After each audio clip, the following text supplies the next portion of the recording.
Okay.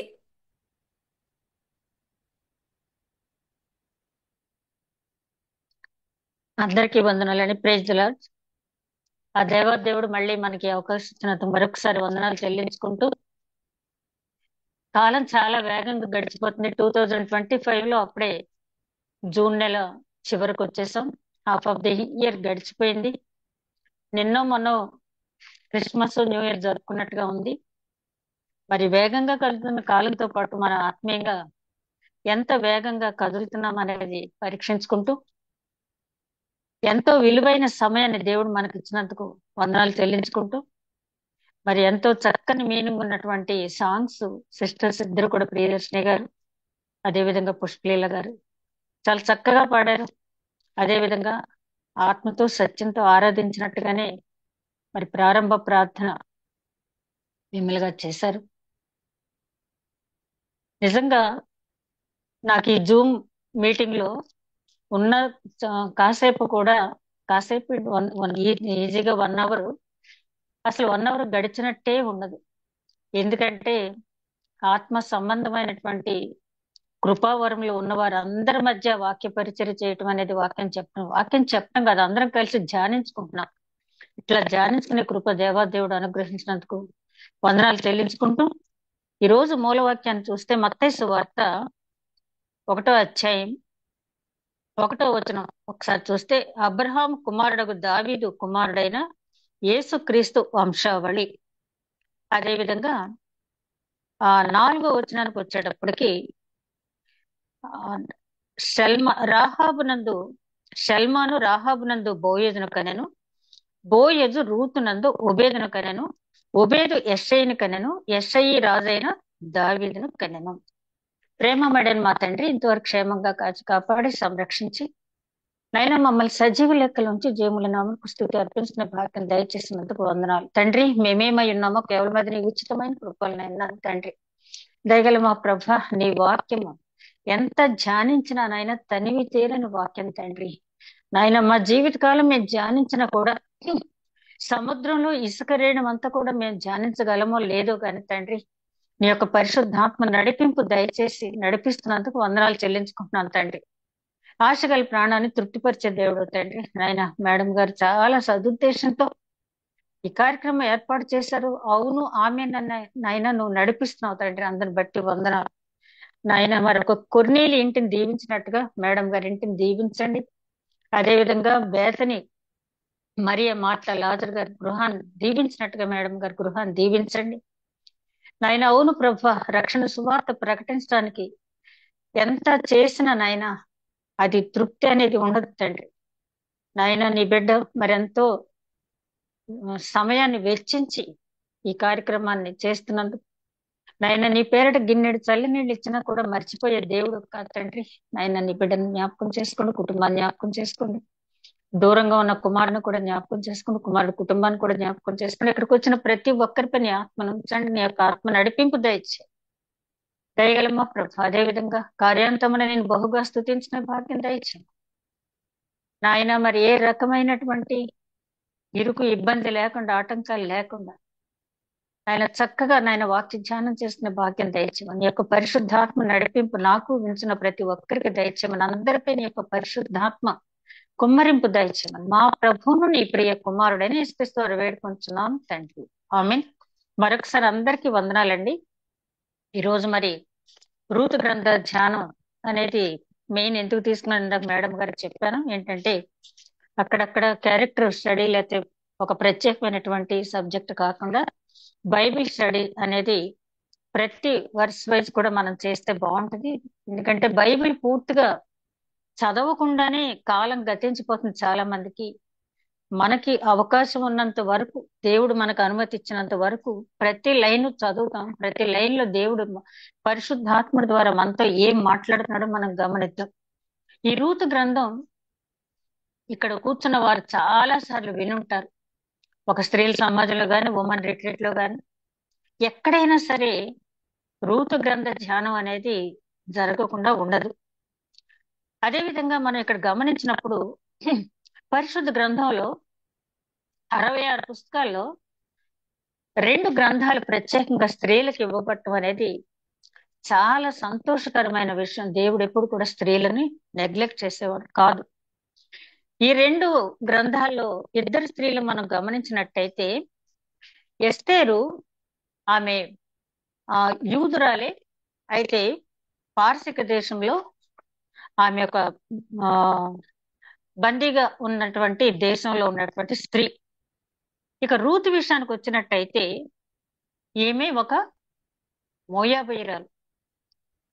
అదే విధంగా ఇక్కడ మనం బైబిల్ స్టడీ చేస్తున్నాం కాబట్టి అసలు ఈ రూతు గ్రంథం ఎవరు రాశారు, ఏ సమయంలో రాశారు, ఎందుకు రాశారు అన్నది క్లుప్తంగా ఒక 2-3 విషయాలు మనం చూసినట్టయితే, ఈ రూతు గ్రంథం రాసింది ప్రవక్త అయిన సమూయేలు గారు రాశారు. ఆయన ఎందుకు రాశారు, ఎప్పుడు రాశారు అంటే, దావీదు పట్టాభిషేకం చేసే ముందు, దావీదుని రాజుగా ఎన్నుకున్న తర్వాత, అప్పుడున్న ఆచారం ప్రకారం ఏ రాజునైనా సరే ఎన్నుకున్న తర్వాత ఆ రాజు సింహాసనం అధిష్ఠించే ముందు ప్రజలందరికీ కూడా రాజు జీవిత చరిత్ర అనేది తెలియాలి, అతని పుట్టుపూర్వోత్తరాలు తెలియాలి. అందుకని చెప్పి సమూయేలు ఈ దావీదు సింహాసనం అధిష్ఠించే ముందు, అంటే అభిషేకం జరిగిన తర్వాత ఈ బుక్ రాయటం అనేది జరిగింది. అదే విధంగా ఈ గ్రంథం ఇటు న్యాయాధిపతులకి సమూయేలు గ్రంథానికి మధ్యలో ఉంటుంది. దీంట్లో కూడా దేవుని చిత్తం మనం చూసినట్టయితే, న్యాయాధిపతుల వరకు వరుసగా మనం ఆదికాండం దగ్గర నుంచి ఇశ్రాయేలీల చరిత్ర లేదా ఐగుప్తీయుల చరిత్ర ఇట్లా చూస్తూ వస్తూ ఉన్నాం. ఎక్కువగా మనం ఇశ్రాయేల్ చరిత్ర చూచాం. ఇక అక్కడి నుంచి సమూయేలు గ్రంథం దగ్గర చూస్తే ప్రవక్తలు, రాజులు, ప్రవక్తలు ఇశ్రాయేలీని, యూదుల్ని హెచ్చరించడం, అదే విధంగా రాజులు, ఇశ్రాయేల్ రాజులు, యూదా రాజుల గురించి చరిత్ర ఉంటుంది. అయితే దేవుడు మధ్యలో ఒక అన్య స్త్రీ స్టోరీ, ఇక్కడ అన్య స్త్రీ జీవిత చరిత్ర పెట్టాలని పరిశుద్ధాత్మ నడిపింపు లేకుండా ఈ రూతు గ్రంథం ఈ న్యాయాధిపతుల గ్రంథానికి, సమూయేలు గ్రంథానికి మధ్య రాదు. దేవుని ఆలోచన అన్యుల చరిత్ర అనేది ఎక్కడో చివరన పెట్టడం కాదు, కానీ మధ్యలోనే పెట్టాలని నేను పెట్టాను. ఎందుకంటే యూదుడని, గ్రీసు దేశస్థుడని, స్త్రీ అని, పురుషుడని ఆయనకు భేదం లేదు. ఈ భేదాలన్నీ కూడా మనం కల్పించుకున్నది. అందుకని పౌలు గారు తిమోతిలు రాసిన పత్రికలో, మొదటి పత్రికలో మొదటి అధ్యాయంలో 4వ వచనంలో ఆయన అంటాడు, అసత్య బోధలు, కల్పనా కథలు, మితిలేని వంశావళుల గురించి నువ్వు ప్రాధాన్యత ఇవ్వొద్దు అని చెప్పి. అంటే దేవుని దృష్టిలో రక్షింపబడ్డామా లేదా అంతే తప్పించి నువ్వు యూదుడువా లేకపోతే గ్రీసు దేశస్థుడువా, పురుషుడువా, స్త్రీవా అనే భేదం ఆయన దృష్టిలో లేదు. అందుకనే మన గ్రేట్ రిఫార్మర్ మార్టిన్ లూథర్ గారు ఏమంటారంటే, మనందరం కూడా సేవ్డ్ సిన్నర్స్, అంటే మనం రక్షింపబడినటువంటి పాపులు. ఎవరైతే దేవుణ్ణి అంగీకరించి బాప్తిసం తీసుకుని రక్షణ పొందారో వారందరినీ ఉద్దేశించి చెప్తున్నాడు. పురుషులు గాని, స్త్రీలు గాని, ప్రపంచంలో ఉన్న ఎవరైనా కూడా సేవ్డ్ సిన్నర్స్ అంతే. దేవుని దృష్టిలో కూడా అదే, మనందరం ఒక్కటే. కాబట్టి దేవుడు ఏం చేశాడంటే, మధ్యలోనే న్యాయాధిపతుల గ్రంథం అయిన వెంటనే ఈ రూతు చరిత్రని ఇక్కడ పెట్టడం అనేది జరిగింది. ఈ రూతు చరిత్రను మనం చూసేటప్పుడు ఈమె ఒక మోయాబీయురాలు అని చెప్పుకున్నాం కదా. ఒక మోయాబీయురాలు, ఒక విధవరాలు అయ్యుండి యేసుక్రీస్తు వంశావళిలోకి ఈవిడ ఎలా రాగలిగింది అంటే, రావటం అంటే ఆవిడ ఇష్టం కాదు, దేవుడు ఎలా తీసుకొచ్చాడు ఆవిడని. దేవుడు అన్యాయస్తుడు కాదు, పక్షపాతం ఉన్నవాడు కాదు. అందుకు తగినటువంటి గుణగణాలు ఉన్నప్పుడు మాత్రమే వాళ్ళు తీసుకొచ్చి అక్కడ ఉంచడం అనేది జరుగుతుంది. మరి మోయాబీయురాలు అయ్యి ఒక విధవరాలు అయ్యుండి యేసుక్రీస్తు వంశావళిలోకి వచ్చింది. అసలు మోయాబీయులు ఎవరు? మోయాబీయులు ఎవరంటే మనందరికీ తెలుసు, అబ్రహాం తమ్ముడైనటువంటి తమ్ముడు కుమారుడైనటువంటి లోతు సంతానం. ఆదికాండం 19వ అధ్యాయంలో చివరి వచనాల్లో 37-38 వచనాల్లో వీళ్ళ గురించి ఉంటుంది. లోతుకి పెద్ద కుమార్తెకి పుట్టినటువంటి సంతానం ఈ మోయాబీయులు. ప్రారంభంలో దేవుడు వీరి పట్ల కొంత జాలి చూపించారు. ఏంటంటే, ఇశ్రాయేలీలు కనాన్ దేశానికి వచ్చేటప్పుడు వాళ్ళతో దేవుడు అన్న మాట ఏంటంటే, మీరు మోయాబీయుల్ని ఏ రకంగానే హింసించవద్దు, మోయాబీయులతో యుద్ధం చేయవద్దు, ఎందుకంటే వీళ్ళు మీకు దాయాదులే, అంటే మీకు ఆ అన్నదమ్ముల పిల్లలే మీరు కాబట్టి వాళ్ళని ఏమి కూడా మీరు హింసించొద్దు, వాళ్ళ మీద యుద్ధం చేయవద్దు అని చెప్పడం జరిగింది. మోయాబీలు కూడా తక్కువ వాళ్ళేం కాదు. మోయాబీలు పట్టణం అనేది మోయాబ్ దేశం అవటానికి చిన్న దేశమే. 60 మైళ్ళ పొడవు, 30 మైళ్ళ వెడల్పు ఉంటుందంట.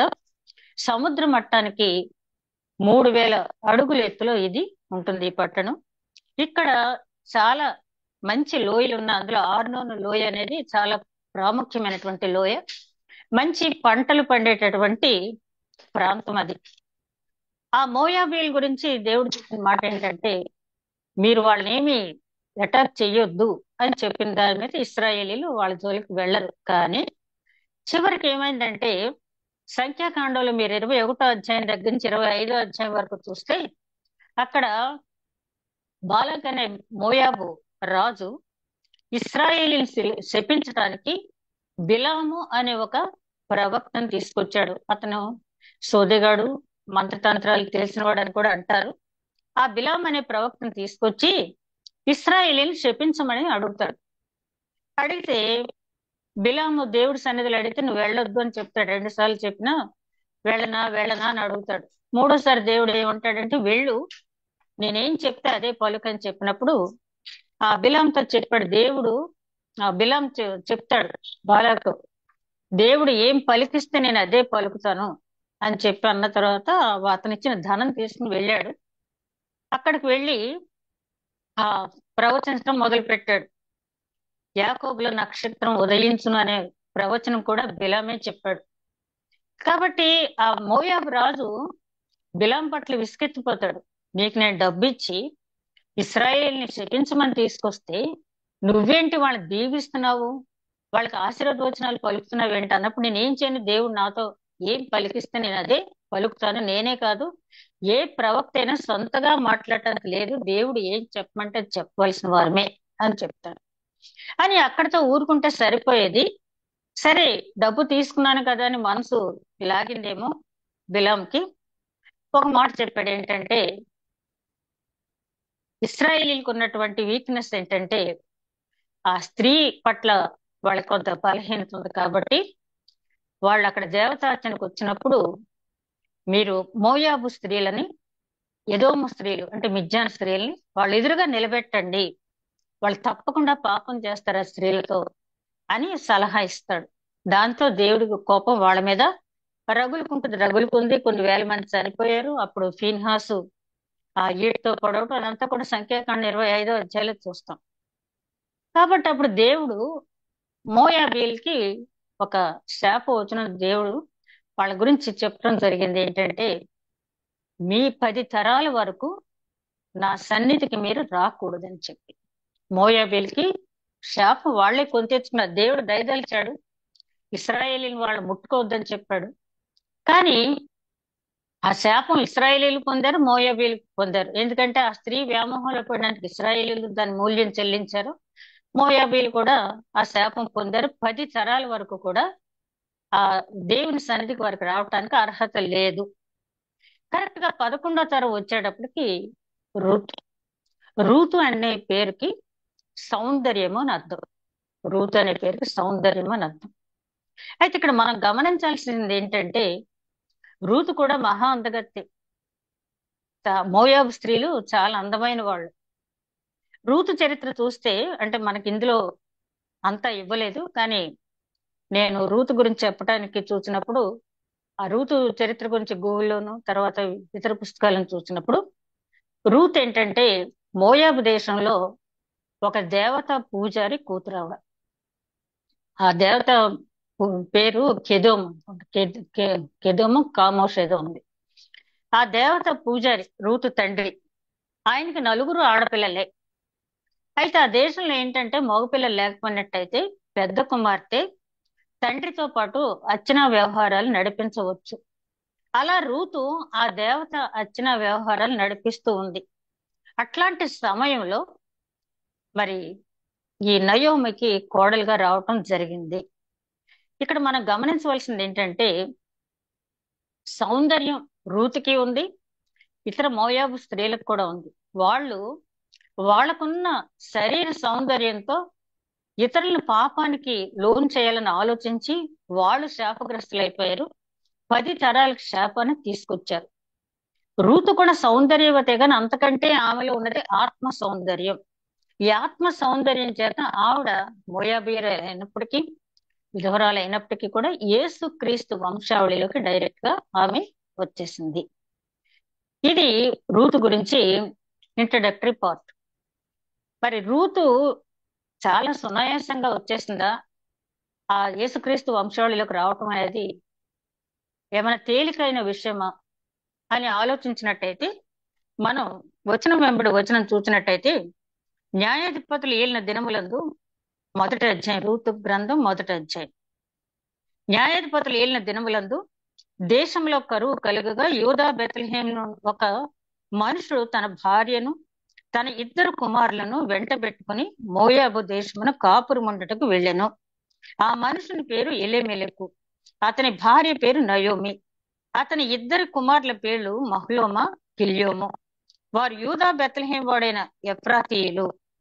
ఇక్కడికి ఆగినట్టయితే నేను ఇది చదువుతా ఉంటే నాకు వెంటనే గుర్తొచ్చింది ఏంటంటే, రూతు గ్రంథంలో మొట్టమొదటి ఈ వచనంలోనే మనం చూసినట్టయితే వీళ్ళు దేనికి చెందిన వాళ్ళు? వీళ్ళు ఎఫ్రాతీయులు, బెత్లెహేము ఎఫ్రాతీయులు అనగానే మనకి క్రిస్మస్ లో మన పిల్లలు చెప్పేటటువంటి కంటత వాక్యం మీ అందరికీ తెలిసిందే. మీకా గ్రంథం 5వ అధ్యాయం 2వ వచనం చూడండి. మీకా గ్రంథం 5వ అధ్యాయం 2వ వచనం. బెత్లెహేము ఎఫ్రాత, యూదావారి కుటుంబంలో నీవు స్వల్ప గ్రామమైనను నా కొరకు ఇశ్రాయేలుని ఏలబోవాడు నీలో నుండి వచ్చును. ఇక్కడ మీకా ప్రవక్త ప్రవచించిన ప్రవచనం చూస్తే ఈ బెత్లెహేం ఎఫ్రాత గురించి ప్రవచించాడు. అలాగే సమూయేలు ఈ రూతు గ్రంథం రాయటానికి కూడా కారణం ఏంటంటే, యూదా గోత్రం నుంచి ఆ ఏలబోయే రాజులందరూ కూడా రావాలని సమూయేలుకి తెలుసు. కాబట్టి ఆయన ఈ దావీదు మహారాజు యూదా గోత్రం నుంచి వచ్చాడని తెలియచేయడానికి కూడా గ్రంథం రాయటం జరిగింది. దానికి ఆధారం ఏంటంటే ఆదికాండం 49వ అధ్యాయం 9-10 వచనాల తర్వాత మీరు చూడండి. అందులో యాకోబు అవసాన దశలో పిల్లలు దీవిస్తూ తన కుమారులు 12 మందిని దీవిస్తూ యూదా గురించి చెప్పినటువంటి మాటలు, యూదా నీ సహోదరులందరూ కూడా నేను స్తుతిస్తారు అని మొదలుపెట్టి 10వ వచనం చివరికి వచ్చేటప్పటికి అంటాడు, యూదా దగ్గరించి రాజదండం ఎవరూ తీయలేరు అని చాలా స్పష్టంగా. అంటే యాకోబుకున్నటువంటి ఆ విశ్వాస నేత్రాలతో, ఆధ్యాత్మిక నేత్రాలతో ఆయన చెప్పడం జరిగింది. ప్రవక్త కాబట్టి సమూయేలుకి తెలుసు యూదా గోత్రం నుంచి ఏలబోయేవాడు వస్తాడని చెప్పి. ఆ తర్వాత సమూయేలు ఈ గ్రంథం రాసిన తర్వాత దావీదు మహారాజు దేవుని దగ్గర వాగ్దానం పొందటం, నిత్యము నీ సన్నిధిలో నా సంతానం ఉండేటట్లు నాకు వాగ్దానం ఇవ్వని అడిగాడు. కాబట్టి ఆ వాగ్దానం దేవుడు ఇచ్చాడు. అక్కడి నుంచే యేసుక్రీస్తు రావటం అనేది జరిగింది. ఇక్కడ రూత్ అనగానే చాలా మంది ఆ రూత్ గ్రంథం ఏం చదువుతాము, ఏముంటది, అత్త కోడళ్ళ గురించి తప్పించి అందులో ఏముంటది దాని గురించి పెద్ద మనం పట్టించుకోవాల్సిన అవసరం లేదు. అత్తగారు కోడలు ఎలాగ ఉండాలని చెప్పారు అంటారు. రైట్, ఇప్పుడు అత్తగారు కోడలు అనుకున్నా ఈ నవీన యుగంలో ఈ 2025లో రోజుకొకసారి రూతు గ్రంథం లేడీస్ చదువుకుంటే అత్తగారిలో ఉన్న లోటుపాట్లు అత్తగారు సరి చేసుకోవచ్చు, కోడల్లో ఉన్న లోపాలు సరి చేసుకోవచ్చు. ఇద్దరిలో లోపాలు సరి చేసుకుంటే ఆ కుటుంబం స్వర్గసేమి. కుటుంబాలే కదా ప్రపంచం, ప్రపంచం అంతా కుటుంబంతోటే కదా కట్టబడింది. కాబట్టి రూతు గ్రంథం రోజుకొక్కసారి చదువుకున్నా కూడా అది మంచిదే. ఇక్కడ మనం ఇప్పుడు చూసినప్పుడు రూతు గ్రంథం ఏ ప్రాధాన్యత గమనించినట్టయితే, ఒక అన్యునాలని తీసుకొచ్చి మధ్యలో పెట్టడానికి, అంటే దేవుని దృష్టిలో యూదుడని, గ్రీసు దేశస్థుడని, ఇస్రాయేల్ అని, రోమిడని భేదం లేదని చెప్పడానికి. రెండోది, రూతు దావీదుకి పూర్వజనని, అదేవిధంగా యేసు క్రీస్తు వంశావళిలో యూదా గోత్రానికి మూల స్త్రీగా ఆమె ఉంది. ఇక్కడ ఈ బెత్లెహేము ఎఫ్రాత దగ్గర నుంచి వారు మోయాబుకు వెళ్ళి అక్కడ కాపురం ఉండిరి. నయోమి పెనిమిటైన ఎలీమెలెకు చనిపోయిన తర్వాత ఆమెయు ఆమె 2 కుమారులు నిలిచి ఉండిరి. భర్త చనిపోయాడు, కనీసం మళ్ళీ అక్కడి నుంచి వాళ్ళు తిరిగి రాలేదు. ఆమె అక్కడే ఉంది. అయితే దేవుని ప్రణాళిక, ఆమె అక్కడే ఉంది. ఉండటమే కాకుండా తన 2 కుమారులకి కూడా మోయాబు స్త్రీల్ని పెళ్లి చేసేసింది. చేసిన తర్వాత ఆ వివాహం అయిన తర్వాత అక్కడ మనం చదువుకుంటూ వెళ్తే పెండ్లి చేసుకుని వారిలో ఒకదాని పేరు ఓర్ప, రెండవ దాని పేరు రూతు. వారు ఇంచుమించు 10 సంవత్సరములు అక్కడ నివసించిన తరువాత మహులోమ, గిల్యోనను ఇద్దరు చనిపోయిరి కాగా ఆ స్త్రీ తాను కనిన ఇద్దరు కుమారులను తన పెనిమిటియు లేనిదాయెను. వారికి ఇక్కడ వరకు చూస్తే 6వ వచనం వరకు ఎలీమెలెకు చనిపోయాడు, అయినా కూడా నయోమి అక్కడే ఉండటమే కాకుండా మోయాబు స్త్రీలిద్దరినీ కూడా తన కుమారులిద్దరికీ చేసిన తర్వాత ఆ కోడళ్ళు అత్తగారు కలిసి అక్కడ 10 సంవత్సరాలు ఉన్నారు. ఇదే మనం ఇక్కడ గమనించాల్సినటువంటి మాట ఏంటంటే 10 సంవత్సరాలు నయోమి, రూతు కలిసి ఉన్నారు. జీవితకాలం అత్త కోడలు కలిసి ఉన్న అత్తగారి దగ్గర నుంచి కోడలు గాని, కోడల దగ్గర నుంచి అత్తగారు గాని ఏమీ నేర్చుకోకుండానే ఒకళ్ళ నుంచి ఒకళ్ళని విమర్శించుకుంటూనే, ఒకళ్ళ లోపల ఒకళ్ళు ఎత్తి చూపుకుంటూనే జీవితాలు గడిచిపోతాయి. అత్త కోడళ్ళనే కాదు, అల్లుడు మామగారు అనే కాదు. మనకి బెస్ట్ ఎగ్జాంపుల్ మోషే, ఇత్రో, అల్లుడు మామగారు అలా మంచి వాళ్ళని ఉంచాడు పరిశుద్ధ గ్రంథంలో. మనకి చెడ్డ తల్లులు అనే వాళ్ళు మనకి పరిశుద్ధ గ్రంథంలో ఉన్నారు, కానీ చెడ్డ అత్తగారులు మాత్రం దేవుడి దయ వల్ల మన పరిశుద్ధ గ్రంథంలో లేరు.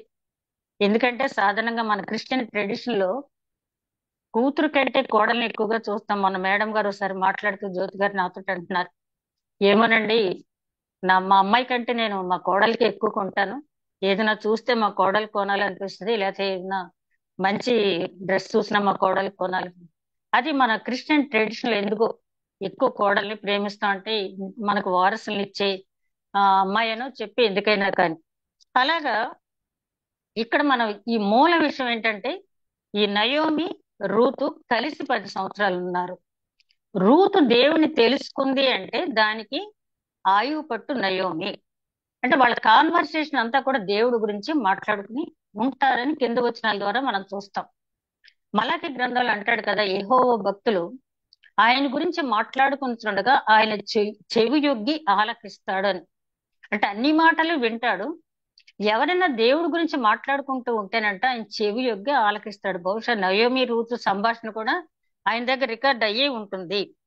ఆ తర్వాత 6వ వచనంలో మనం చూస్తే వారికి ఆహారం ఇచ్చటకు యెహోవా తన జనులను దర్శించినని ఆమె మోయాబు దేశంలో వినెను. కనుక మోయాబు దేశం విడిచి వెళ్ళుటకై ఆమెయు ఆమె కోడండ్రను ప్రయాణమైరి. నయోమి గురించి, నయోమి క్యారెక్టర్ మనం ధ్యానించేటప్పుడు ఇంకా విపులంగా మనం మాట్లాడుకుందాం. ఈమె ఏం చేసింది? ఆహారం కోసం వచ్చేసింది. ఎక్కడికి? రొట్టెలు వెళ్ళైన బెత్లెహేంను వదిలేసి ఎక్కడికి వచ్చింది? శపితమైనటువంటి మోయాబు దేశానికి వచ్చేసిన ఆహారం కోసం. మనుషుడు రొట్టె వల్ల మాత్రమే కాదు గాని దేవుని నోట నుంచి వచ్చు ప్రతి మాట వల్ల జీవించును అని చెప్పి ద్వితీయోపదేశ ఖండంలోనే ఉంది. అదే మాటనే యేసుక్రీస్తు మత్తయి సువార్తలో అపవాదాన్ని శోధించేటప్పుడు ఆ ధర్మశాస్త్రంలో ఉన్న మాటని చెప్పి అపవాదిని నోరుమేయడం అనేది జరిగింది. మరి తెలుసు కదా, యూదురాలే కదా, నయోమికి తెలుసు కదా, మనిషి బ్రతకటానికి కేవలం ఆహారమే కాదు, ప్రార్థించాలి, సమస్యలు వచ్చినప్పుడు ప్రార్థించాలి అని కాకుండా ఆమె ఏం చేసింది? మోయాబు దేశం వెళ్ళింది. మళ్ళీ బెత్లెహేంలో ఆహారం వచ్చిందనడం మళ్ళీ ఇక్కడికి వచ్చేటం ప్రారంభించిన తర్వాత 7వ వచనం దగ్గర చూస్తే అప్పుడు ఆమె ఉన్న స్థలము నుండి ఆమెతో కూడా ఆమె ఇద్దరు కోడండ్రును బయలుదేరి యోధా దేశమునకు తిరిగి పోవాలని మార్గమున వెళ్ళుచుండగా నయోమి తన ఇద్దరు కోడండ్రును చూచి, మీరు మీ తల్లుల ఇండ్లకు తిరిగి వెళ్ళుడి, చనిపోయిన వారి ఎడలను నా ఎడలను మీరు దయ చూపించినట్లు యెహోవా మీ ఎడల దయ చూపును గాక. దీవించింది కోడల్ని ఇద్దరిని కూడా. అమ్మాయి, మీరు నాతో రావద్దు, మీరు వెనక్కి తిరిగి వెళ్ళిపోండి, నేనేదో నా బాధ నేను పడతాను, కానీ దేవుడు మిమ్మల్ని వదిలిపెట్టాడు. ఎందుకంటే చనిపోయిన వారి పట్ల, నా పట్ల కూడా మీరు చూపించిన దయ దేవుడు మర్చిపోయేవాడు కాదు. దయగల వారి పట్ల సంకీర్తన 18వ సంకీర్తన 25వ వచనం ఉంటది కదా, దయగల వారి పట్ల దయ చూపించదవు, సద్భావం గలవారి ఎడల సద్భావుడుగా ఉంటావు, యథార్థవంతుల ఎడల యథార్థవంతుడిగా ఉంటావు అని చెప్పి దావీదు మహారాజు తన అనుభవం నుంచి వచ్చిన మాటలతో రాసినటువంటి సంకీర్తన. అలాగే ఇక్కడ నయోమి చెప్తుందమ్మా, మీరు వెళ్ళిపోండి, దేవుడు మిమ్మల్ని వదిలిపెట్టడు, ఎందుకంటే మీరు నా పట్ల దయ చూపించారు, నా కొడుకుల పట్ల దయ చూపించారు, నా భర్త పట్ల దయ చూపించారు, కాబట్టి దేవుడు మిమ్మల్ని తప్పకుండా దీవిస్తాడు అని చెప్పాను. ఈ దీవెన ఫలించిందా లేదా అనేది మనం 2వ అధ్యాయం దగ్గర నుంచి మళ్ళీ చూడొచ్చు రూతు గురించి. సరే అన్న తర్వాత వాళ్ళు అంటున్నారు, యెహోవా మీ ఎడల దయ చూపును గాక, మీలో ఒక్కొక్కతే పెండ్లి చేసుకుని తన ఇంట నెమ్మది నొందినట్లు యెహోవా దయచేయును గాక అని వారితో చెప్పి వారిని ముద్దు పెట్టుకొనెను. నయోమి కోడళ్ళిద్దరిని ముద్దు పెట్టుకుంది. నయోమి అంటే పేరుకి అర్థం మధురం. సరే ఆవిడ ఏం చేసింది, అమ్మ చాలా చక్కగా ఆలోచించింది. అమ్మ మీరు వెనక్కి వెళ్ళిపోండి, నేను రిక్త హస్తాలతో తిరిగిన ప్రాంతానికి వెళ్తున్నాను, మీరు చూస్తే యవ్వన కాలంలో ఉన్నారు, మీరు వెళ్ళిపోయి మీ తల్లిదండ్రులు చెప్పినట్టుగా వివాహాలు చేసుకుని స్థిరపడండి అని చెప్పి కోడళ్ళిద్దరిని ముద్దు పెట్టుకుని వీడ్కోలు చెప్తుంది. చాలా మంచి అత్తగారని చెప్పాలి. ఎందుకంటే అయితే నన్ను ఇక ఈ దుర్దశలో వదిలేసి వెళ్ళిపోతారా, ఇదేనా మీరు నేర్చుకున్నది అని ఇట్లాంటి మాటలు ఏమి అనలేదు. కానీ నా బాధ ఏదో నేను పడతాను, మీరు జాగ్రత్తగా మీరు చక్కగా సంతోషంగా ఉండండి అని చెప్పి ముద్దు పెట్టుకుంది. అంతటా వారు ఎలుగెత్తి ఏడ్చి నీ ప్రజల యొద్దకు నీతో కూడా వచ్చేదమని ఆమెతో చెప్పగా, నయోమి నా కుమార్తెలారా, మీరు మరలుడి, నాతో కూడా మీరు రానేలా, మిమ్మను పెండ్లి చేసుకున్నటకై ఇంకా కుమారులు నా గర్భమున ముందురా, నా కుమార్తెలారా తిరిగి వెళ్ళుడి, నేను పురుషునితో ఉండలేని ముసలిదానను, నాకు నమ్మిక కలదని చెప్పి ఈ రాత్రి పురుషునితో నుండి కుమారులు కనినను వారు పెద్దవారగు వరకు వారి కొరకు మీరు కనిపెట్టుకుందిరా, మీరు వారి కొరకు కనిపెట్టుకుని పురుషులు లేక ఒంటరి కత్తెలై ఉందురా, నా కుమార్తెలారా అది కూడదు. ఆవిడ చెప్తుంది, నయోమి ముద్దు పెట్టుకుంది, మీ ఇంటికి వెళ్ళిపోండి అని చెప్పింది. చెప్తే వాళ్ళు అన్నారు, అబ్బెబ్బే లేదు లేదు, నీతోటే ఉంటాం మేము అని చెప్పారు. అంటే మళ్ళీ నయోమి ఏమంటుంది, వద్దొద్దు మీరు వెళ్ళిపోండి, నాకు ఇంకా పిల్లలు సంతాన ప్రాప్తి కలిగేటువంటి వయసు కాదు, నేను సంసారం చేసేటటువంటి ఏజ్ లో లేను నేను, ఒకవేళ ఈ రాత్రి ఒక పురుషునితో నేను ఉన్నా కూడా ఆ పుట్టిన కుమారులు పెద్దవాళ్ళు అయ్యే వరకు మీరు కనిపెట్టుకుని ఉంటారా, అప్పటి వరకు పురుషులు లేకుండా ఒంటరిగా ఉంటారు. చాలా ప్రాక్టికల్ గా ఆవిడ మాట్లాడుతూ ఉంది. రెండోది ఏంటంటే దేవధర్మ వివాహం అంటారు. దేవధర్మ వివాహం ద్వితీయోపదేశకాండంలో ఉంటుంది దీని గురించి. దేవధర్మ వివాహం అంటే ఒక స్త్రీకి భర్త చనిపోతే ఆ భర్త తమ్ముడు గాని బావ గాని ఆ సంసార ధర్మం అనేది జరిపించి ఆ పుట్టిన బిడ్డలకి ఆ చనిపోయిన అతని పేరు మీద కంటిన్యూ అయ్యేలాగా అతని స్వాస్థ్యం ఏదైతే ఉందో అది కూడా అతనికి వచ్చేలాగా జరిపిస్తారు. అదే మనకు తామారు విషయంలో చూస్తాం కదా, తామారు భర్త పోయినప్పుడు ఆ మామగారు అయినటువంటి యూదా అంటాడు, ఆ పెద్ద కుమారుడు పోయిన తర్వాత ఇంకో కుమారుని తామారు దగ్గరికి వెళ్ళమంటే వెళ్ళి అతను ఏదో చేయకుండా పని చేస్తాడు, చనిపోతాడు. ముందు పెద్దవాడు చనిపోతాడు, రెండోవాడు చనిపోతాడు. ఇక అప్పుడు మూడోవాడు ఉన్నాడు, కానీ యూదాకు భయం వేస్తుంది, ఒకవేళ ఈ మూడోవాడిని కూడా నా కోడల దగ్గరికి పంపిస్తే వీడు కూడా చనిపోతాడేమో, పుత్రహీనుని అయిపోతాను నేనని చెప్పి భయపడి, అమ్మ నువ్వు నీ పుట్టింటికి వెళ్ళు, నా చిన్న కుమారుడు కాస్త పెద్దవాడు అయిన తర్వాత నేను కబురు పెడతాను అంటాడు. అది కబురు పెట్టడు, ఆ కుమారుడికి వేరే పెళ్లి చేస్తాడు. ఇదంతా తెలిసి తామారు మరి మామగారికి తెలియకుండానే మామగారు వాళ్ళ గర్భం పొంది, ఇదంతా చూస్తాం మనం. అంటే తామారు కనాను స్త్రీ, అక్కడ ఉన్నటువంటి ఆచారం ధర్మ వివాహం అంటారు దీన్ని.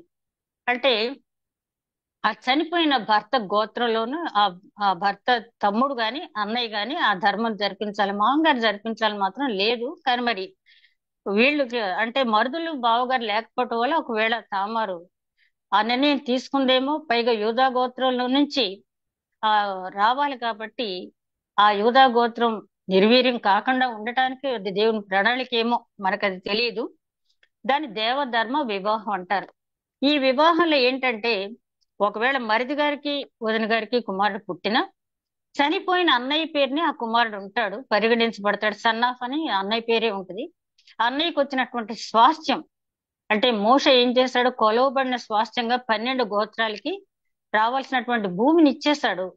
ఆ ఇంటి పెద్దకి వచ్చిన భూమి ఆ తర్వాత కుమారులు పంచుకుంటారు. ఆ కుమారులు చనిపోయిన తర్వాత ఆ కుమారులు అలాగా ఆ స్వాస్థ్యం వెళ్తుంది.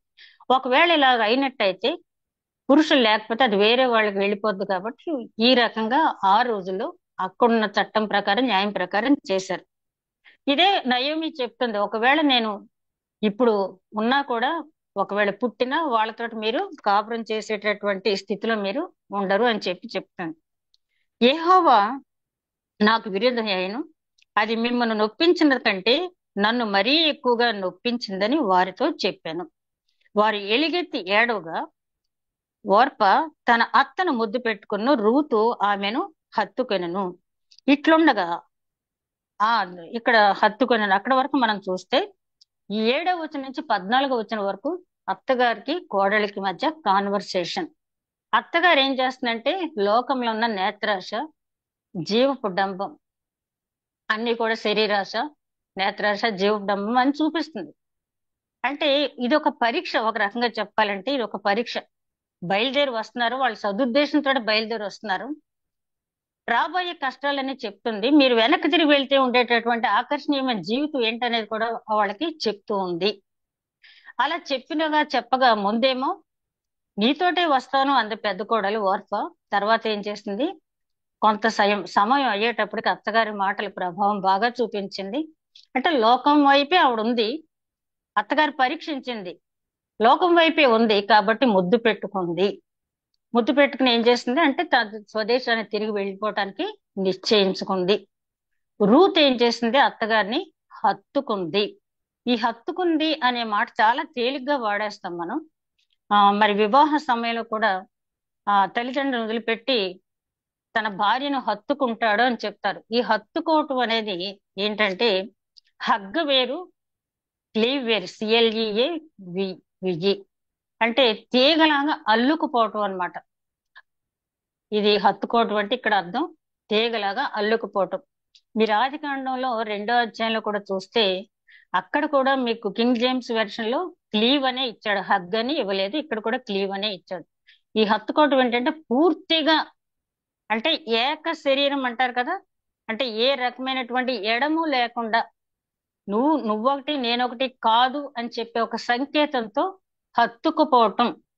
ఇక ఎక్కడ కూడా వాళ్ళిద్దరి మధ్య తేడా అనేది లేకపోవటం, అలా హత్తుకుంది రూత్. అయితే ఇక్కడ మనం గమనించాల్సింది ఏంటంటే నయోమి పెద్ద కోడలైనటువంటి ఓర్పతోటి మాట్లాడింది, రూతుతో కూడా మాట్లాడింది. అయినప్పటికీ కూడా ఇద్దరు విన్నారు. రోమిలికి రాసిన పత్రిక 10వ అధ్యాయం 7వ వచనంలో పౌలు గారు అంటారు కదా, వినుట వల్ల విశ్వాసము కలుగును, అది క్రీస్తు మాట వలన కలుగునంచి. ఇద్దరు విన్నారు. దేవుని మాటలే నయోమి చెప్పింది ఇద్దరు కోడలికి కూడా, ఇద్దరు విన్నారు. అయితే వార్తాలో ఇంకా లోకం ఉంది.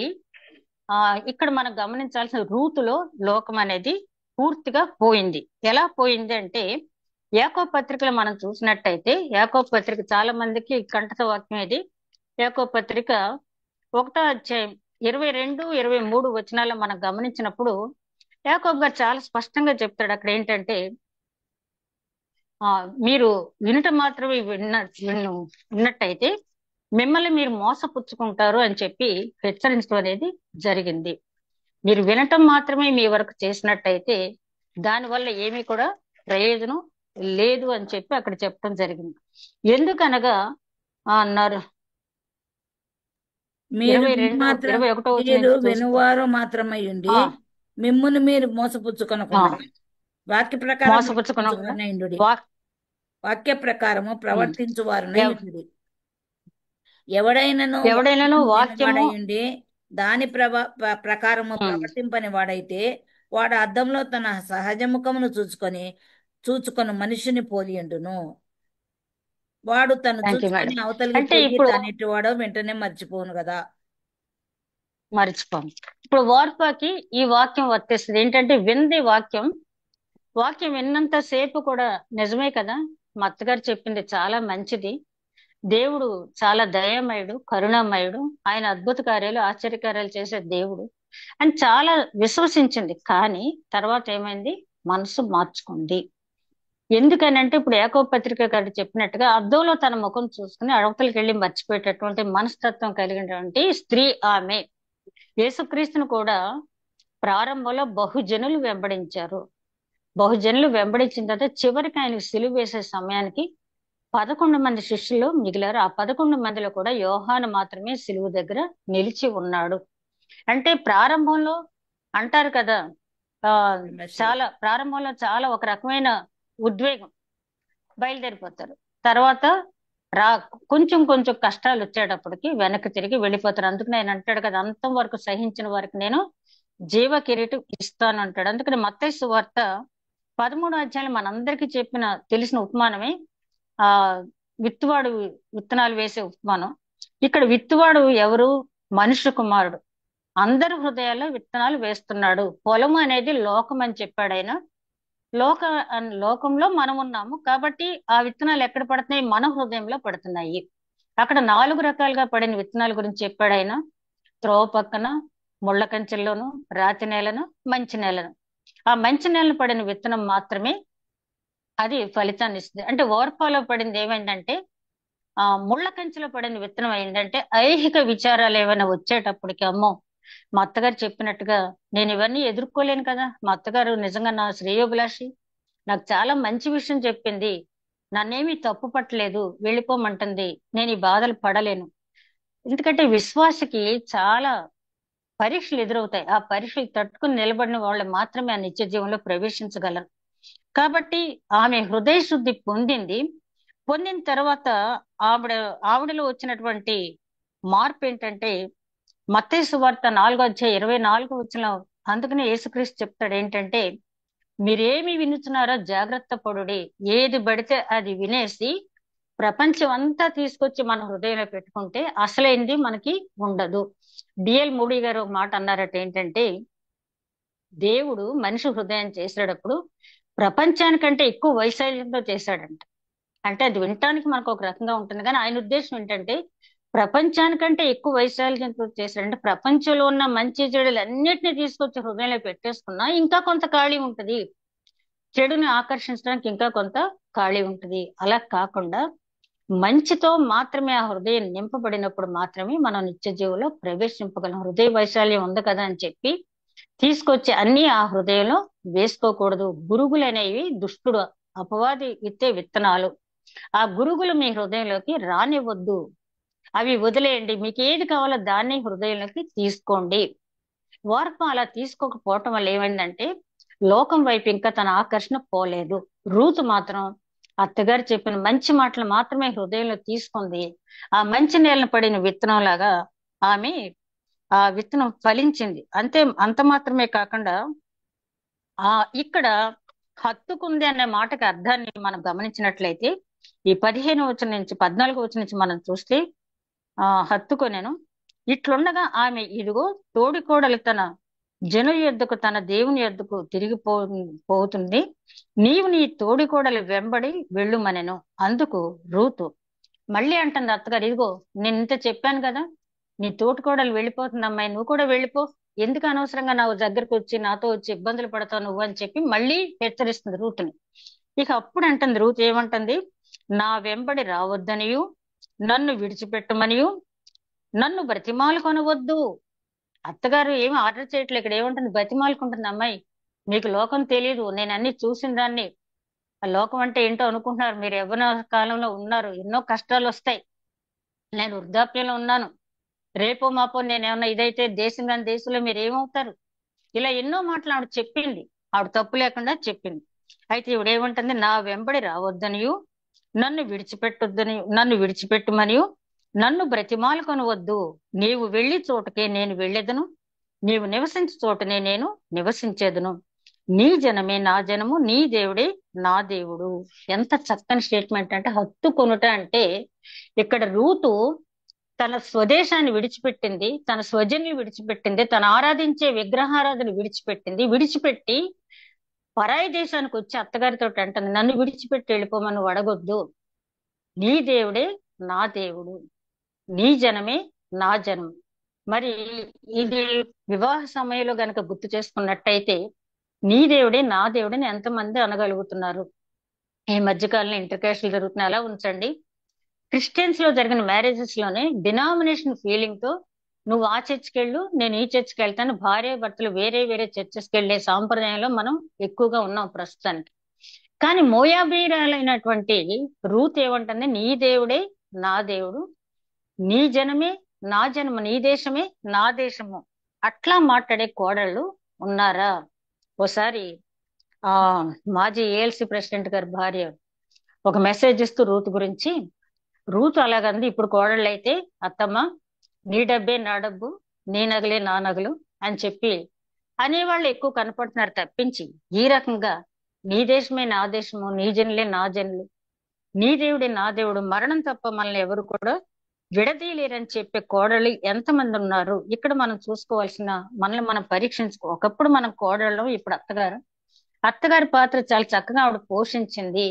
ఆ కోడలు అత్తగారిని విడిచిపెట్టకుండా వెళుతున్నాను, విడిచిపెట్టను అని చెప్పి అంటుందంటే ఎంత ఇన్ఫ్లుయెన్స్ నయోమి కోడల మీద చూపించింది. ఆమె తీసుకున్న నిర్ణయాలు ఒకటి రెండు మనకి అభ్యంతరకరమైన నిర్ణయాలు ఆవిడ తీసుకుంది, మోయాబు వెళ్ళటం అనేది. కానీ మోయాబు వెళ్ళినా తన దేవుణ్ణి మర్చిపోలేదు, ఎక్కడున్నా కూడా తన దేవుణ్ణి మర్చిపోలేదు. కోడళ్ళకి చెప్పడం అనేది జరిగింది. నీవు వెళ్ళి చోటకే నేను వచ్చేదను, నీవు నివసించు చోటనే నేను నివసించేదను, నీ జనమే నా జనము, నీ దేవుడే నా దేవుడు, నీవు మృతి పొందిన చోటనే నేను మృతి చెందెదను, అక్కడనే పాతి పెట్టబడును. సమాధి వరకు కూడా డిక్లేర్ చేసేసింది. మరణము తప్ప మరి ఏదైనాను నిన్ను నన్ను ప్రత్యేకించిన ఎడల యెహోవా నాకు ఎంత కీడైనను చేయను గాక. ఇక తిరుగులేదు ఈ నిర్ణయానికి, ఇక తిరుగు అనేది లేదు. అబ్రహాం పక్కన శారా, ఇస్సాకు పక్కన రిబ్కా, యాకోబు పక్కన లేయా సమాధులు ఉన్నాయి కదా. అలాగే డిక్లేర్ చేసేస్తుంది, అత్తమ్మ నీ పక్కనే నా సమాధి ఉంటుంది, నేను ఎక్కడికి వెళ్ళను చచ్చిపోయే వరకు. ఒకవేళ నువ్వు ముందు వెళ్తావో నేను ముందు వెళ్తానో తెలియదు, కానీ శరీరం ఉన్నంత వరకు, ప్రాణం ఉన్నంత వరకు కూడా నీ దగ్గరే నేను ఉంటాను, నన్ను మాత్రం వెళ్ళిపోవద్దని చెప్పొద్దు. మరి ఎంత చక్కటి నిర్ణయం ఆవిడ తీసుకుంది అంటే, ఇదే స్థిరమైన విశ్వాసం. ఎక్కడి నుంచి వచ్చిందంటే ఈవిడ గొప్ప నిరీక్షణ అత్తగారు చెప్పిన మాటల్లో కనిపించింది. హెబ్రీ గ్రంథకర్త 11:1 అంటాడు కదా, విశ్వాసం అనేది నిరీక్షించే వాడి యొక్క నిజ స్వరూపము అదృశ్యమని ఉన్నవనటుకు రుజువై ఉన్నది. ఆమె నమ్మింది. అత్తగారు చెప్పిన యెహోవా గురించి చెప్పిన మాటలన్నీ కూడా ఆమె నమ్మి నిరీక్షించింది. అదే విధంగా హెబ్రీ గ్రంథకర్త 11:6 చెప్పినట్టుగా విశ్వాసం లేకుండా దేవుడికి ఇష్టడై ఉండుట అసాధ్యము. తన వెతుకు వారికి, తన దగ్గరకు వచ్చే వారికి, తన వెతుకు వారికి ఆయన ఫలము దయచేసే దేవుడని నమ్మాలి. ఆ నమ్మింది రూతు. ఏ ఫలం దయచేస్తాడు? మోయాబులో ఆవిడకి అన్న వస్త్రాలకి ఏమీ లోటు లేదు, సంపన్న కుటుంబంలో పుట్టింది. అట్లాంటిది ఇప్పుడు ఈ బెత్లెహేం వచ్చి ఆవిడ ఏం సంపాదించుకుంటారంటే ఆత్మీయ సంపద కోసం. చెప్పాను చూసారా, ఆత్మ సౌందర్యం ఉన్న స్త్రీ కాబట్టి ఆ 10 తరాల ముందున్న మోయాబు స్త్రీలు తన శరీర సౌందర్యాన్ని నమ్ముకుని వాళ్ళు శాపగ్రస్తులైపోయారు. ఈవిడ ఆత్మ సౌందర్యాన్ని నమ్ముకుని యేసుక్రీస్తు వంశావళిలోకి వచ్చింది. ఒక రూత్ అనే కాదు, మనం కూడా దేని మీద మనం మనసు పెట్టాము, దేని మీద మనం మనసు పెట్టాము, దేన్ని విడిచిపెట్టలేకపోతున్నాము. ఒక్క 10 సంవత్సరాలు అత్తగారితో కలిసి ఉన్న రూతు సర్వం విడిచిపెట్టేసింది. అబ్రహాముని బయలుదేరమన్నప్పుడు, ఊరు అనే ప్రాంతాన్ని నుంచి దేవుడు బయలుదేరమన్నప్పుడు ఎట్లాగైతే సర్వం విడిచిపెట్టేశాడో, తన దేశాన్ని, తన స్వజనుల్ని, తన ఆరాధన అంతా విడిచిపెట్టి ఎక్కడికి వెళ్తున్నాడో కూడా తెలియని టైంలో ఎట్లాగైతే వెళ్ళి విశ్వాసులకి తండ్రి అయ్యాడో, అలాగే రూతు కూడా యూదా వంశానికి పూర్వ జనని అంటే ఈవిడికి అర్హత ఉందని మనం చెప్పాలి. అదే విధంగా ఈవిడికి ఎక్కడి నుంచి వచ్చింది ఇది? లూకాసు వార్త 9వ మనం గమనించినప్పుడు అక్కడ చెప్పినటువంటి మాట ఆయన అంటాడు. లూకాసు వార్త 9:23-24 వరకు చూస్తే, నన్ను వెంబడించువాడు తన సిలువను ఎత్తుకుని తనను తాను ఉపేక్షించుకుని ప్రతి దినము నన్ను వెంబడించాలి. ఎస్, రూతు మొత్తం వదిలిపెట్టింది, తనను తాను ఉపేక్షించుకుంది. మోయాబులో తనకున్నటువంటి స్టేటస్ అంతా వదిలేసింది. ఎంప్టీ హ్యాండ్స్ తో బెత్లెహేం వస్తుంది. ఆమెకు కావాల్సింది ఆధ్యాత్మిక దీవెన తప్పించి లోక సంబంధమైన ఆశలు ఆమెకి ఏమీ కూడా లేవు. యేసుక్రీస్తు తను వెంబడించే వాళ్ళకి ఏ క్వాలిటీస్ అయితే ఉండాలని చెప్పాడో, యేసుక్రీస్తుని చూడకముందే ఆ క్వాలిటీస్ ఆవిడలో ఉన్నాయి. అదే సువార్త అదే అధ్యాయంలో 62వ ఆయన అంటాడు, నాగటి మీద చేయి పెట్టి వెనుతిరిగి చూచువాడు నాకు పాత్రుడు కాదు. వర్ఫా కూడా నాగట మీద చేయి పెట్టింది, రూతు కూడా నాగట మీద చేయి పెట్టారు పొలం దున్నటానికి. కానీ వర్ఫా ఏం చేసింది? వెనక్కి తిరిగి చూసింది. లోతు భార్యలాగా వెనక్కి తిరిగి చూసింది. తను వెళ్లాల్సిన బెత్లెహేం వైపు కాకుండా వెనక్కి తిరిగి చూసింది. నేను పొద్దున ఒక విషయానికి, వర్షం రాకూడదు ఇవాళ, ఒక చిన్న పని ఉంది ఇంట్లో అని, వర్షం వస్తుందా అనే ఆతృతతో మాట మాటికి వర్షం వస్తుందా అని చూస్తున్నాను. ఒక్క 5 నిమిషాలు అయిన తర్వాత నాకు ఎందుకో చాలా బాధ అనిపించింది. వర్షం వస్తుందని కిటికీ వైపు చూస్తున్నానంటే దేవుడి వైపు చూడాలి తప్పించి, దేవుడు యోగ గ్రంథాలు అంటాడు కదా, ఆ నీటిని బంధించగలిగిన శక్తి ఆయనకు ఉంది, ప్రవహింప చేసే శక్తి కూడా ఆయనకు. ఆయన వైపు చూడాలి, కిటికీ వైపు చూడటం ఏంటి నేను? వార్ఫా ఏం చేసింది? నాగల మీద చేయి పెట్టింది రూత్ తో పాటు, వెనక్కి తిరిగి మోయాబు చూసింది, వెళ్ళిపోయింది.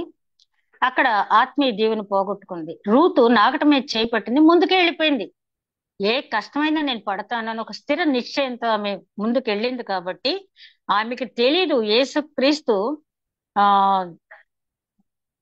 దాన్ని ఏమంటారు, వంశావళిలోకి రాబోతుందని ఆవిడకి తెలియదు. కానీ ఆయన ప్రతిఫలం ఇచ్చే దేవుడు ఆ ప్రతిఫలం ఇచ్చాడు.